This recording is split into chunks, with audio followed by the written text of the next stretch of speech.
तीन संख्याएं एक दूसरे से इस प्रकार सह अभाज्य हैं कि उनमें से पहली दो संख्याओं का गुणनफल इतना है।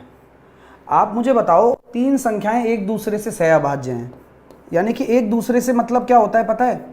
कि ये है कहानी कि पहली संख्या दूसरे से, दूसरी संख्या तीसरे से और तीसरी संख्या पहले से, ये आपस में सारी की सारी को प्राइम है, यानी कि इनमें जो भी कॉमन फैक्टर नहीं है, इन दोनों में, इन दोनों में, इन दोनों में कोई भी कॉमन फैक्टर नहीं है। तो क्या मैं निश्चित तौर पर ये बोल सकता हूं कि ये सारी की सारी संख्याएं कैसी होंगी? बताओ बताओ जल्दी से। ये सारी की सारी संख्याएं अभाज्य होंगी या भाज्य होंगी? अब तुमने एक स्टेटमेंट दिया नहीं और मैंने तुम्हें बताया नहीं कि भाई तुम क्या गलती करते हो इस मामले में, क्योंकि गणित इसी तरह की प्यारी सब्जेक्ट का विषय है। हाँ, आप में से अगर कोई बच्चा ये अगर मुझे बोल दे कि सर जी कि इन तीनों संख्याओं में ये आपस में को प्राइम हैं, तो क्या मैं कह सकता हूं ये तीनों संख्याएं क्या होंगी? तीनों संख्याएं क्या होंगी? तो आपका जवाब आना चाहिए ये कुछ भी हो सकती हैं। मतलब ये है कि बेटा प्राइम भी हो सकती हैं और नॉन प्राइम भी हो सकती हैं, कॉम्पोजिट भी हो सकती हैं। हाँ, अरे यही तो खेल है। प्राइम का मतलब अभाज्य संख्या भी हो सकती है और भाज्य संख्या भी हो सकती है। मैंने आपको यही समझाने के लिए बोला था कि भैया आपके ये दे रखा है रिलेशन कि ये तीनों संख्याएं आपस में को प्राइम है, तो क्या ये सारी प्राइम नंबर होंगी? गलत जवाब, नहीं होंगी। तो ये भी एक स्टेटमेंट का सवाल बन गया कि अगर तीन संख्याएं आपस में दो संख्याओं का जोड़ा अगर को प्राइम है, सह अभाज्य है, तो तीनों संख्याएं प्राइम नंबर होंगी निश्चित तौर पर? तो जवाब है नहीं होंगी। क्यों?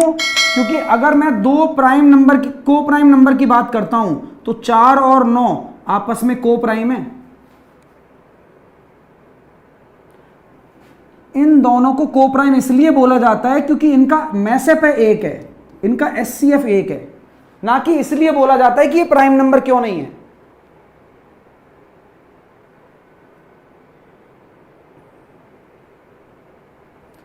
ये चीज है भाई, दिमाग का खेल है। देखो सारा का सारा मैं आपको हमेशा बोलता हूं। चलो अब आगे बात करूंगा आपसे, है ना। चलो, तो कुछ भी हो सकती है, मेरे को नहीं पता। तो बोला गया सर पहली दो का गुणनफल, तो पहली दो का गुणनफल 357 है और लास्ट की दो का गुणनफल 609 है। अब आप बस मुझे इतना सा बता दो मेरे भाइयों और बहनों कि इनमें, इन दोनों में कौन सी संख्या कॉमन है? यही तो है, ये इसके अंदर भी है, ये इसके अंदर भी है। तो कैसे पता चलेगी? घटा लो। जब कोई भी कॉमन फैक्टर निकालना पड़ता है तो घटा के तो निकालते हैं, एचसीएफ का तरीका। 7 9 में से 7 गया तो 2, और ये हो गया सर जी 10 में से 5 गया तो 5, 252। अब 252 के टुकड़े कर लो, क्योंकि इवन नंबर तो आ ही नहीं सकती ना। क्या बात है, 4 का भाग दे लिया तो 4 6 24, 4 3 12, 63।